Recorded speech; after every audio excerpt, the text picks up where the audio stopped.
রহমানির রহিম। সকল প্রশংসা আল্লাহ তাআলার, তার নামে শুরু করছি আমার বক্তব্য। সোহাইব অনলাইন ভূমি সেন্টারের পক্ষ থেকে আপনাদেরকে আন্তরিক অভিনন্দন জানিয়ে শুরু করছি আজকে আমার বিডিএস সার্ভে সম্পর্কিত কিছু তথ্য। প্রথমে আমি আপনাদেরকে বলবো যে বিডিএস সার্ভে আপনি কিভাবে করবেন। প্রথমে আপনার এলাকায় যখন প্রচারিত হবে যে আজকের থেকে আমাদের এলাকায় ভূমি সার্ভে শুরু হবে, তাহলে আপনার কি করণীয় আছে আপনার করণীয় সেটা হচ্ছে যে প্রথম স্তরে আপনার মালিকানার কাগজপত্র বিবরণ, তারপর হচ্ছে প্রথম স্টাডিতে আপনার জমির সীমারেখা তারা ভূমি জরিপ কর্মচারীগণ নির্ধারণ করবে। আচ্ছা, ধরেন আপনি ঢাকা শহরে বসবাস করেন, ঢাকা শহরে ভূমি সেবা বা ভূমি সার্ভে সেটেলমেন্ট চলছে, বাংলাদেশ বিডিএস রেকর্ড চলছে, সেখানে নকশা অঙ্কিত হচ্ছে। প্রথম স্তরে কিন্তু নকশা অঙ্কিত হয় ভূমি জরিপে। তো আমি আজকে একটা ভিডিও আপনাদেরকে দেখাবো যে আপনার এলাকায় যখন ভূমি সার্ভে শুরু করবে তখন আমার একটা এখানে নকশা অঙ্কিত আছে, সেটা হচ্ছে যে একটা খোপের মধ্যে দেখা যাচ্ছে একটা বিল্ডিং। এই বিল্ডিংটা আপনার 10% জমি, আপনার মোট জমি, কিন্তু আপনার নকশাটা তৈরি হয়েছে 8% জমির মধ্যে।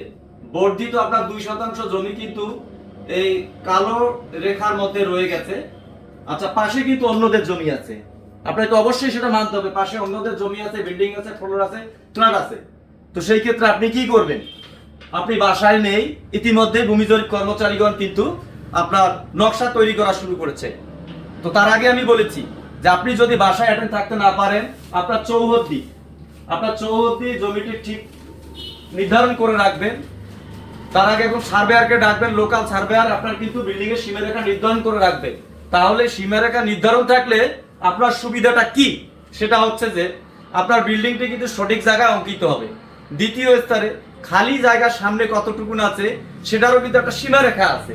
তো সেই সীমারেখা যদি সঠিকভাবে অঙ্কিত ম্যাপে হয়, অর্থাৎ আপনার সেই প্লটটি, তাহলে আপনি ভূমি জরিপে কিন্তু সফল। দ্বিতীয় স্তরে যান, কাগজপত্র সঠিকতা। আপনার কাগজপত্র ঠিক থাকলে কিন্তু আপনি রেকর্ড অবশ্যই পাওয়ার যোগ্য। এভাবে আপনি ভূমি জরিপ কর্মচারীগণকে সঠিক তথ্য দিবেন, আপনার নকশা সঠিকভাবে অঙ্কন করে নেবেন। কিন্তু যদি আপনার সীমারেখা নির্ধারণ না থাকে, তাহলে আপনি ওই পুনরায় ভূমি জরিপ কর্মচারীদেরকে দোষ দেবেন, অহেতুক বদনাম দিবেন, কিন্তু আসলে সেটা আপনার ঠিক হবে না।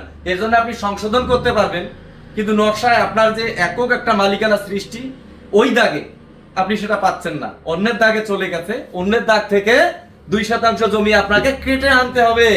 তাহলে কেটে আনতে গেলে 30 ধারা, 31 ধারা, অ্যাটাস্টেশন টেবিল পর্যন্ত যেতে হবে আপনাকে। কিন্তু এসবেও যদি না পারেন, তাহলে 42-এর ফাইনাল স্টেজে আপনাকে যেতে হবে। তাহলে আপনার যন্ত্রণা কতটুকুন, উকিল ধরতে হবে, কারো শরণাপন্ন হতে হবে, আপনার সেটেলমেন্ট, জোনাল সেটেলমেন্টে যেতে হবে। তাহলে আমার বক্তব্য থেকে যদি আপনি কিছু মনস্থির করেন যে না, এনার বক্তব্যগুলোকে আমি প্রাধান্য দিয়ে কিছু কাজে লাগাবো, তাহলে আপনি এই নকশাটা, আমার ড্রয়িংটার দিকে অবশ্যই মনোযোগী হবেন।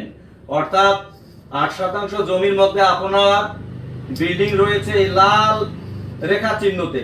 খালি জায়গাটুকু যে আমি দেখিয়ে দিয়েছি, সেটা হচ্ছে আপনার কালো রেখার এই খালি জায়গাটুকু আপনি ভূমি জরিপ কর্মচারীর কাছ থেকে নকশায় ড্রয়িং করে নিতে বলবেন যে আমার এই প্লটটায় আমার সঠিকভাবে নকশাটা আমার অঙ্কন করবেন। তাহলে অবশ্যই আশা করি আপনার নকশাটি সঠিকভাবে অঙ্কিত হবে এবং আপনার কাগজপত্র সঠিকতা যাচাই করে ভূমি জরিপ কর্মচারীগণ আপনাকে রেকর্ড দিতে বাধ্য থাকিবে এবং আপনার দখলকারটা নোট করাবেন। দখলকার দেখা গেল যে জমি কম বেশি তো দূরের কথা, আপনি সেখানে অ্যাটেন্ড নাই, উপস্থিত নাই, তারা কি করবে? আপনাকে কিন্তু আসলে শত শত হাজার হাজার মানুষের মধ্যে খুঁজে নেওয়া, মাইকিং করে নেওয়া সম্ভব না। তাই তেনারা কি করবেন? মালিকবিহীন জায়গা দেখিয়ে, দখলকার কেউ বদমাশি ফাজলামি করে বলতে পারে এই জায়গাটা আমার দখলে আছে, আমার নামে নোট করেন, তারা কিন্তু বাধ্যতামূলক নোট করতে পারে। কিন্তু পরবর্তীতে আপনি ওই যে একই ঝামেলা পোহাতে হবে, 30 ধারা, 31 ধারা অ্যাটেস্টেশন। নকশা তো আপনার ভালো হলোই না, বরঞ্চ আপনার দখলকারও অন্য নামে উঠে গেছে। তো এগুলোর থেকে দূরে থাকতে আপনাকে সজাগ হতে হবে। এই আধুনিক যুগে আমরা কেন সেটা বুঝবো না, বুঝতে হবে। পরবর্তীতে আমার ভিডিও দেখার জন্য সকলকে আমন্ত্রণ রাখলো। আসসালামু আলাইকুম।